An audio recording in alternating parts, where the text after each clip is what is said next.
عقیدے کے لحاظ سے آپ کی زندگی کیسی تھی؟ آپ کس پر ایمان رکھتے تھے؟ کس چیز نے آپ کو اپنے عقائد پر سوال اٹھانے پر مجبور کیا؟ اسلام قبول کرنے کے بعد آپ کو کون سے 3 بڑے چیلنجز کا سامنا کرنا پڑا؟ کیا مطلب؟ اور کیا چاہیے؟ کیا کچھ باقی رہا ہے؟ میں نے یہ بھی کر لیا، وہ بھی کر لیا۔ مثلا مجھے پارٹی سے واپس آنا یاد ہے اور اندھیرا تھا، میں بس دیواروں کے درمیان چل رہا تھا، میرا خون بہہ رہا تھا اور درد بھی بہت تھا۔ میں دروازہ کھولتا ہوں، وہاں بہت اندھیرا ہے، یہ پچھلی گلی یا باغ جیسی کوئی جگہ ہے۔ میں آسمان کی طرف دیکھتا ہوں اور وہاں ایک روشنی ہے، وہ یسوع کی طرح عبادت کر رہا ہے۔ السلام علیکم بھائی گیبریل الرومانی، ہمارے انٹرویو میں خوش آمدید اور ہماری دعوت قبول کرنے کا شکریہ۔ کیا آپ مختصراً اپنی زندگی سے متعلق ہمیں بتائیں گے؟ وعلیکم السلام ورحمۃ اللہ وبرکاتہ، جزاک اللہ خیر۔ میں آپ کی دعوت پر شکر گزار ہوں اور یہاں آ کر بہت خوش ہوں۔ میں 1983 میں رومانیہ کے ایک مشہور علاقے ٹرانسلوینیا میں پیدا ہوا۔ بہت سے لوگ اسے اسی نام سے جانتے ہیں، اور میں ایک مخلوط عیسائی فیملی میں پیدا ہوا۔ مجھے 3 چرچز میں بپتسمہ دیا گیا تھا، کیتھولک، آرتھوڈاکس اور یونیٹیرین چرچ میں۔ کمیونسٹ حکومت کے دوران میری زندگی کا زیادہ تر حصہ رومانیہ میں گزرا اور پھر اس کے فوراً بعد میں کینیڈا منتقل ہو گیا۔ پھر بعد میں نے اسلامی تعلیمات حاصل کی، اسلامی نفسیات کے مثبت نقطہ نظر سے کاؤنسلنگ اور ایکسٹینشنل کاؤنسلنگ میں بھی مہارت حاصل کی، اور یہ کام میں آج تک کر رہا ہوں الحمدللہ، اور میں اس کام کو پہلے سے زیادہ انجوائے کرتا ہوں الحمدللہ۔ عقیدے کے لحاظ سے آپ کی زندگی کیسی تھی؟ آپ کس پر ایمان رکھتے تھے؟ میں کہہ سکتا ہوں بہت چھوٹی عمر سے ہی مجھ میں خدا پر ایمان کا جذبہ تھا، زیادہ تر میری دادی کی وجہ سے۔ وہ بہت ہی زیادہ عملی کیتھولک تھیں اور میں نے ان کے ساتھ بہت زیادہ وقت گزارا۔ میں اسکول جاتے ہوئے رک کر چرچ جاتا، عبادت کرتا اور اپنے ساتھ اسکول جاتے کسی بچے کو لے جاتا، جیسے کہ میں زور دیتا تمہیں عبادت کے لیے آنا پڑے گا، گویا یہ میرے آس پڑوس میں ایک عملی تحریک تھی۔ اور پھر گھر واپس جاتے ہوئے میں دوبارہ چرچ جاتا۔ جب بھی میں سڑک پار کرتا بغیر کسی کی مدد کے، ہر مرتبہ میں چرچ جا نکلتا۔ میں مذہب پر کافی عمل پیرا تھا، میں بائبل پڑھتا تھا، صرف یہی نہیں کرتا تھا بلکہ میں کلاسز میں شریک ہو رہا تھا، اور میری فیملی بہت حیران تھی کہ اتنی سی عمر میں میری لگن کا یہ عالم تھا۔ ظاہر ہے میری دادی بہت خوش تھیں، وہ کہتی تھیں تم ایک دن پادری بنو گے۔ وہ ہمیشہ مجھے پادری کے قریب میز تک لے جاتی تھیں، وہ بہت خوش تھیں اور انہیں مجھ پر فخر تھا۔ تو میں بہت دیندار بن گیا اور مجھے بائبل کا خاصا علم تھا، اور میں مطالعہ، مشاہدہ اور تحقیق کرتا تھا۔ کس چیز نے آپ کو اپنے عقائد پر سوالات اٹھانے پر مجبور کیا؟ میرے خیال میں پہلی مرتبہ بھرپور شک کا سبب اپنے بوسنیائی دوست کمال سے ہونے والی ایک گفتگو تھی۔ مجھے یاد ہے میں فٹ بال میچ کے لیے جا رہا تھا، گرمیوں کا موسم تھا اور ہم گاڑی میں باتیں کرتے جا رہے تھے۔ ہم ان چیزوں کے متعلق کافی باتیں اور مباحثہ کرتے تھے، اور مجھے یاد ہے کہ وہ ناراض ہو گیا تھا۔ وہ کہنے لگا کیا تم واقعی ان عیسیٰ علیہ السلام پر ایمان رکھتے ہو جو خدا کے بیٹے ہیں؟ کیا تمہارا واقعی یہ ایمان ہے کہ وہ خدا کے بیٹے ہیں؟ اگرچہ مجھ سے کئی بار یہ سوال پوچھا گیا تھا، مگر اس وقت میرے اس یقین میں شک پیدا ہوا، اور در حقیقت میری فطرت بھی اس سے ہم آہنگ نہیں تھی۔ تو پہلی مرتبہ مجھے خود سے اور کسی دوسرے فرد سے مخلص ہونا تھا۔ میں رکا اور سوچا ایک سیکنڈ، یہ سب کیا ہو رہا ہے؟ لگتا ہے کچھ کمی ہے، مجھے مزید جاننا چاہیے۔ یہ ایک دلچسپ واقعہ تھا کیونکہ میں دباؤ ڈال رہا تھا، اور وہ بھی میں اسے اس کے عمل سے دور کرنے کی کوشش کر رہا تھا، اور وہ مجھے خدا کے قریب تر کرنے کی کوشش میں لگا تھا۔ مجھے ایک چیز یاد ہے، اس نے اپنی نماز کبھی نہیں چھوڑی، چاہے کچھ بھی ہو وہ نماز پڑھتا تھا، خواہ ہم کہیں بھی ہوں، کوئی فرق نہیں پڑتا۔ نماز کا وقت ہو گیا تو نماز پڑھ لی، خواہ ڈاؤن ٹاؤن میں ہماری چہل قدمی ہو یا ڈانس کے لیے جا رہے ہوں، ہم ڈانس میں ہوتے، وہ کہتا ہم باہر جائیں گے، آؤ آؤ وقت ہو گیا، اور مجھے اس کا انتظار کرنا پڑتا تاکہ وہ فارغ ہو جائے اور وہاں کوئی نہ آئے اور اسے پریشان نہ کرے۔ پہلی چیز جو میں سوچتا تھا، ایک سیکنڈ، یہ شخص یہ سب کیوں کر رہا ہے؟ اور دوسری چیز، اس کی نماز کے انداز کا مشاہدہ کرتا۔ قدرتی بات ہے کہ مجھے اس سے پوچھنا پڑا۔ میں نے کہا بھائی ہم ڈانس کر رہے ہیں، لطف اٹھا رہے ہیں، ہم وہاں یہ سب کر رہے ہیں، مگر تم نماز پڑھنے لگتے ہو، مجھے یہ تضاد لگتا ہے۔ اس نے کہا نہیں، یہ اس لیے ہے کہ میں جانتا ہوں جو کچھ میں کر رہا ہوں وہ غلط ہے، اور یہ خدا تک پہنچنے کا درست دروازہ ہے، اور میں اس دروازے کو بند نہیں کر سکتا۔ اور در حقیقت اس بات نے مجھے سوچنے پر مجبور کیا۔ سچ تو یہ ہے کہ اپنی دینداری کو دیکھ کر مجھے اس سے حسد محسوس ہوا، کیونکہ میں اتنا مخلص نہیں ہوں جتنا کہ وہ ہے، اور پھر بھی میں خود کو حق پر سمجھتا ہوں۔ اور اس شخص کو دیکھو کہ کتنا مخلص ہے، صرف یہی نہیں، ذرا دیکھو تو وہ نماز کیسے پڑھتا ہے۔ اور دوسری چیز جس نے عقلی طور پر مجھے جھنجھوڑا یہ تھی کہ میں بائبل پڑھ رہا تھا، اور بائبل میں پیغمبروں کی نماز کی جو تفصیل تھی اسی طرح وہ نماز پڑھتا، جیسے اپنا چہرہ زمین پر رکھ کر۔ حقیقتاً ٹھیک ہے، بائبل میں ایسے ہی بیان ہوا ہے۔ یہ دلچسپ بات ہے کیونکہ رومانیہ کے لوگ بھی ترکوں کی نماز کا مذاق اڑاتے تھے اور کہتے تھے کہ وہ منہ کے بل گر جاتے ہیں، لیکن بائبل میں بالکل اسی طریقے کا ذکر ہے۔ گارڈن آف گیٹسمن میں درج تمام پیغمبروں اور پیغمبر عیسیٰ علیہ السلام کا طریقہ، وہ خدا کی عبادت کے لیے چہرہ زمین پر رکھتے تھے۔ تو اس مشاہدے سے پہلے میں یہ باتیں کسی حد تک جانتا تھا، میں نے اس کا پوری زندگی مطالعہ کیا تھا، لیکن کبھی یہ جڑا نہیں، لیکن اس دن یہ جڑ گیا۔ اور پھر کیا ہوا؟ کہ آپ نے اس سے اس بارے میں بات کی؟ وہ صبح فجر کا وقت تھا، ہم ٹورنٹو کینیڈا میں تھے، ہم ایک کار خریدنے گئے تھے اور ہم میرے والد کے گھر کے باہر انتظار کر رہے تھے۔ فجر کا وقت تھا اور وہ نماز پڑھ رہا تھا، میں پانی انڈیلتا رہا، اس نے وضو کیا اور اب نماز پڑھ رہا تھا۔ میں وہاں بیٹھا سوچ رہا تھا یہ عیسیٰ علیہ السلام کی طرح نماز پڑھ رہا ہے۔ میں نے اسے کہا بھائی تمہیں پتا ہے تم لوگ کس کی طرح نماز پڑھتے ہو؟ اس نے کہا ظاہر ہے مجھے پتا ہے کیونکہ عیسیٰ علیہ السلام مسلمان تھے۔ تب میں نے کہا نہیں کیا ہو گیا، یہ تم کیا کہہ رہے ہو، وہ عیسائی تھے؟ اس نے کہا نہیں وہ کیسے ہو سکتے ہیں، اس وقت عیسائی مذہب نہیں تھا، تم انتہائی حد تک جا کر بھی انہیں زیادہ سے زیادہ یہودی کہہ سکتے ہو، ٹھیک ہے، کیونکہ نسلی طور پر وہ وہی تھے لیکن اس زمانے میں عیسائیت نہیں تھی۔ اور میں سوچنے لگا یہ ٹھیک کہہ رہا ہے، مجھے سچ ماننا چاہیے، یہی حقیقت ہے، اور ہم اس طرح نماز کیوں نہیں پڑھتے؟ تم نے کبھی پادری کو سجدہ کرتے نہیں دیکھا؟ مطلب عیسائیت میں کچھ فرقے ایسے ہیں جو اب ایسا کرتے ہیں۔ تو یہ ایک زبردست دھچکا تھا، مجھ میں ایک بڑا شک پیدا ہو کر ایک ایسے نقطے پر جا پہنچا کہ بالآخر میں نے عیسائیت چھوڑ دی۔ اور غالباً یہ وہ چند واقعات تھے جنہوں نے مجھے عیسائیت چھوڑنے پر مائل کیا۔ کچھ مباحثے جو میں نے کیتھولک ہائی اسکول میں اپنے مذہبی اساتذہ کے ساتھ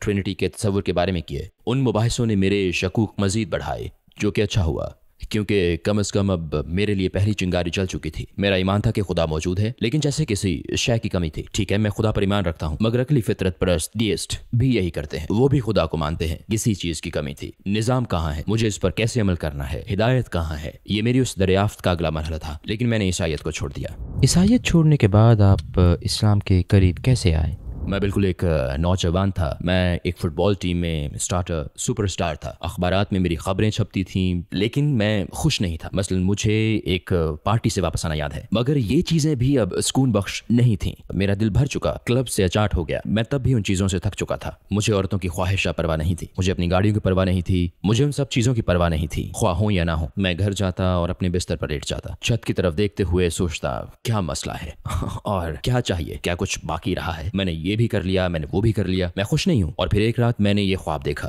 جہاں میں ایک بار پھر ایک پارٹی میں ہوں، اپنے آپ میں مگن ہوں اور اس لڑکی کے پاس سے گزرتا ہوں اور وہ چاقو نکال کر مجھ میں گھونپ دیتی ہے، اور یہ بہت واضح تھا، بہت حقیقی تھا۔ میں نے درد محسوس کیا، میں نے بلیڈ کی ٹھنڈک محسوس کی، اور اندھیرا تھا، میں بس دیواروں کے درمیان چل رہا تھا اور ایک دروازہ آیا، میں دروازے سے گزرتا ہوں اور میرا خون بہ رہا ہے اور درد بھی ہے، اور پھر میں دروازہ کھولتا ہوں، وہاں بہت اندھیرا تھا، وہ پچھلی گلی یا باغ جیسی کوئی جگہ تھی، اور میں آسمان کی طرف دیکھتا ہوں اور اس اندھیرے میں ایک روشنی تھی، اور بس میری روح نکل گئی اور اس کے ساتھ ہی میری آنکھ کھل گئی۔ میں جاگا، میں پسینے میں شرابور اور رو رہا تھا، اور میں روئے جا رہا تھا۔ میں بالکل ان کی طرح تھا جیسے مطلب جب آپ خود کو روک نہیں پاتے۔ میری پہلی سوچ یہ تھی کہ کچھ ہوا ہے، یہ ایک نشانی ہے۔ میں اپنے بھائی اور ماں کو دیکھنے گیا، انہیں چیک کیا، سب ٹھیک ہے۔ میں واپس گیا، میں بس رو رہا تھا، روئے جا رہا تھا، اور میں پورا پسینے میں بھیگ چکا تھا جیسے کسی نے مجھے تالاب میں ڈبویا ہو، اور میرا پورا بستر گیلا تھا۔ میں نے سوچا کہ میں باتھ روم گیا تھا، اور حقیقتاً میرے ساتھ کبھی ایسا نہیں ہوا تھا، لیکن میں جانتا تھا کہ مجھے کچھ کرنا ہے۔ میں جانتا تھا جیسے خدا مجھے بلا رہا ہے، اور میں اپنے انتخاب کی بنیاد محض ایک خواب کو نہیں بنا رہا،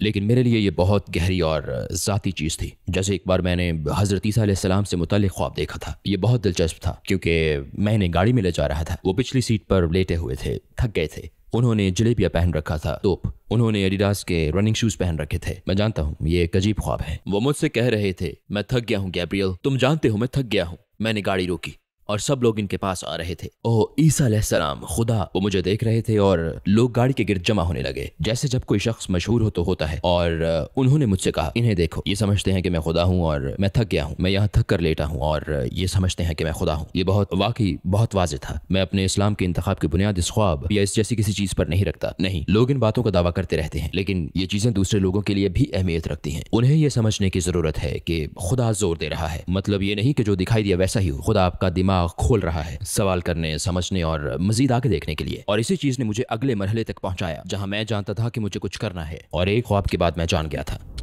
مزید کس بات نے آپ کو اسلام کی طرف راغب کیا؟ مجھے یاد ہے پہلی بار قرآن سننا، اور یہ اتنا دلکش تھا کہ میں اس کا گرویدہ ہو گیا تھا۔ میں اس کا مطلب نہیں جانتا تھا، میں بالکل انجان تھا، میں اس وقت عربی نہیں سمجھتا تھا، لیکن اس تلاوت نے میرے دل کو چھوا، اور اسلام کو سمجھنے کے بعد میں نے محسوس کیا کہ یہ کوئی نئی چیز نہیں تھی۔ میں نے محسوس کیا کہ یہ عالمگیر ہے، گویا یہ ایک تسلسل ہے۔ میں نے خود کو بدلتا ہوا نہیں بلکہ ایڈجسٹ کرتا محسوس کیا، تمام انبیاء کو، پرانے اور نئے صحیفے کو جانتے ہوئے مجھے یوں لگا جیسے اسلام بس آخری صحیفہ ہے، اور پھر آخرکار یہ سمجھنا کہ اسلام اس پیغام کا تسلسل ہے ایک معقول بات ہے۔ جیسے کہ پہلے تھا لا الہ الا اللہ، موسیٰ رسول اللہ، عیسیٰ رسول اللہ، نوح رسول اللہ، ابراہیم، اور اب یہ ہے لا الہ الا اللہ محمد رسول اللہ۔ وہی چیز ہے، اس میں ایک حصہ وہی ہے جو لا الہ الا اللہ ہے، اور دوسرا حصہ بدل رہا ہے جن میں نبی تبدیل ہوئے ہیں۔ یہ لاجواب بات ہے، واحد چیز ہے جو معقول لگتی ہے۔ آخر ایسا کیا ہوا کہ آپ نے مسلمان ہونے کا فیصلہ کر لیا؟ مجھے یاد ہے میں پہلے ہی یونیورسٹی میں تھا، پہلے یونیورسٹی، وہاں میں کمال سے دوبارہ ملا، وہ لائبریری میں تھا اور اس وقت انٹرنیٹ صرف مخصوص جگہوں پر ہوتا تھا۔ میں موت کے بارے میں ایک ویڈیو دیکھ رہا تھا اور یہ احمد بخاطر کی نشید تھی، لاسٹ بریتھ، ایک چھوٹی سی اینیمیشن تھی، یہ موت سے متعلق تھی۔ میں نے اسے دیکھا اور ایک بار پھر اس کا مجھ پر اتنا اثر ہوا کہ اگر میں کل مر جاؤں تو کیا ہوگا، میں کس کے لیے تاخیر کر رہا ہوں۔ ویسے میں اس وقت تک میں پہلے ہی ہر رات قرآن پڑھ رہا تھا، ایک صفحہ، میں بہت پرجوش تھا۔ مجھے یاد ہے کہ یہ ایک طرح سے میری عادت تھی، میں ہر رات تقریباً تھوڑا تھوڑا پڑھتا تھا۔ مجھے یوں لگتا تھا جیسے یہ میرے اور قرآن کے درمیان ایک بحث ہے، گویا میرے یہ تمام سوالات ہیں اور یوں یہ صفحہ پڑھ رہا ہوں، گویا جواب آ رہا ہے، گویا میں اپنے ذہن میں مزید سوالات پوچھ رہا ہوں، میں کہہ رہا ہوں نہیں اور پھر دوبارہ اگلا جواب آتا ہے۔ کیا یہ سب کچھ اسلام سے پہلے ہوتا تھا؟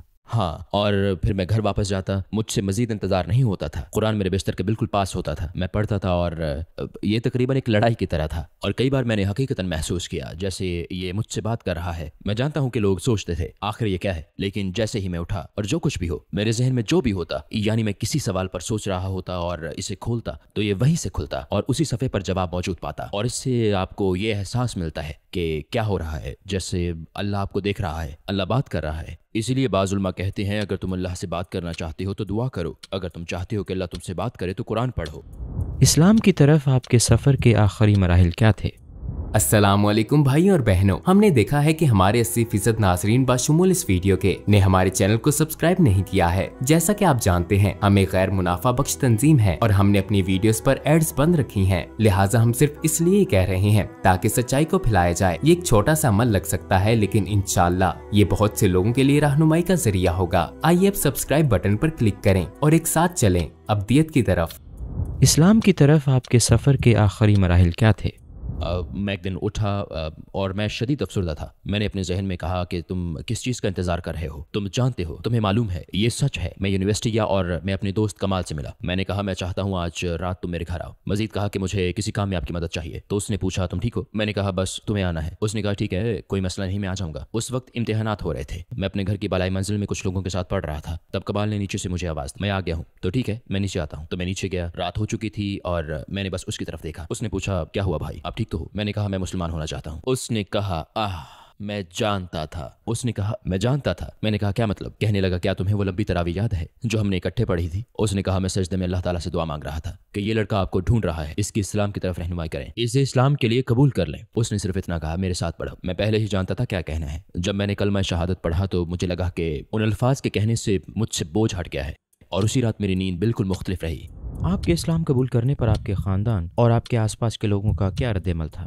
میرا خیال ہے سب سے پہلے میں نے اپنی ماں کو بتایا تھا، وہ کافی فکر مند ہو گئی تھیں کیونکہ ان کے بھی وہی تعصبات تھے جو میرے ہوا کرتے تھے۔ میں سمجھ سکتا تھا، ہم شروع میں بحث کرتے تھے اور وہ اسلام کے بارے میں توہین آمیز باتیں کہتی تھیں۔ میں نے انتہائی دفاعی رد عمل ظاہر کیا، عقل مندی نہیں دکھائی، میں نے ان کے ساتھ سخت رویہ اپنایا اور سبحان اللہ میرے خیال میں میرا اسلام لانا صرف اللہ تعالیٰ کی نعمت ہے کیونکہ میں نے کوئی اچھی مثال قائم نہیں کی تھی۔ حالانکہ انہوں نے تبدیلیاں محسوس کی تھیں لیکن میں اپنے انتخاب کے بارے میں بہت پرجوش تھا اور سبحان اللہ آخر کار انہوں نے کتابیں مانگی اور کوشش کی اور شاید وہ میری تردید کرنے کی کوشش کر رہی تھیں یا مجھے غلط ثابت کرنے کی، اور نتیجتاً انہوں نے اسلام قبول کر لیا۔ واقعی میرے اسلام قبول کرنے کے تقریباً 1.5 سال بعد یہ ایک بڑا جھٹکا تھا کیونکہ مجھے اس کی توقع نہیں تھی، اور پھر میں نے اپنے بھائی سے کہا۔ میرے بھائی کا رویہ کافی ناپختہ تھا کیونکہ وہ میرا مذاق اڑاتا اور میرے انتخاب کی وجہ سے کافی ناراض تھا کیونکہ میں بدل گیا تھا، جو کام مجھے پہلے پسند تھے اب نہیں کرنا چاہتا تھا، اور شاید اپنے والد کو میں نے سب سے آخر میں بتایا، انہوں نے کوئی پرواہ نہیں کی۔ اور مجھے یاد ہے میری دادی، انہوں نے کہا میں ہمیشہ سوچتی تھی کہ تم پادری بنو گے۔ میں نے کہا میں نہیں بن سکتا، اور میں ان سے بات کر رہا تھا۔ انہوں نے کہا تمہاری بات معقول ہے لیکن میرے لیے ممکن نہیں، میری پرورش اس طرح ہوئی ہے۔ میں نے کہا لیکن دیکھیں بائبل کیا کہتی ہے۔ انہوں نے کہا میں نے کبھی بائبل نہیں پڑھی۔ انہوں نے کہا میں صرف وہی سنتی ہوں جو پادری کہتا ہے، لیکن آپ کم از کم بائبل کی باتوں پر یقین تو رکھتی ہیں۔ کہنے لگیں اس سے فرق نہیں پڑتا کیونکہ میں بدل نہیں سکتی۔ کیا اسلامی عبادات جیسے کہ دن میں 5 بار نماز پڑھنا یا پورا مہینہ روزہ رکھنا شروع میں آپ کے لیے مشکل تھا؟ سچ پوچھیں تو شروع میں نماز مشکل نہیں تھی، لیکن میرے خیال میں میرے طرز زندگی کی وجہ سے مجھے عادت نہیں تھی۔ میں نماز میں شامل ہو جاتا یا رات کو نماز پڑھتا اسی طرح، لیکن فجر ہمیشہ وقت پر پڑھتا کیونکہ میں ہمیشہ صبح جلدی اٹھتا تھا، تو میرا خیال ہے پورا دن میں تھوڑا مصروف ہوتا تھا، لیکن بہت جلد میں نے خود کو ڈھال لیا۔ زندگی میں نظم و ضبط بہت ضروری تھا اور اسلام آپ کو وہ نظم و ضبط دیتا ہے، تو مجھے لگتا ہے کہ میں اس میں بآسانی ڈھل گیا۔ روزہ رکھنا آسان تھا، میں نہیں جانتا، مجھے بہت پسند تھا۔ اسلام قبول کرنے کے بعد آپ کو کون سے 3 بڑے چیلنجز کا سامنا کرنا پڑا؟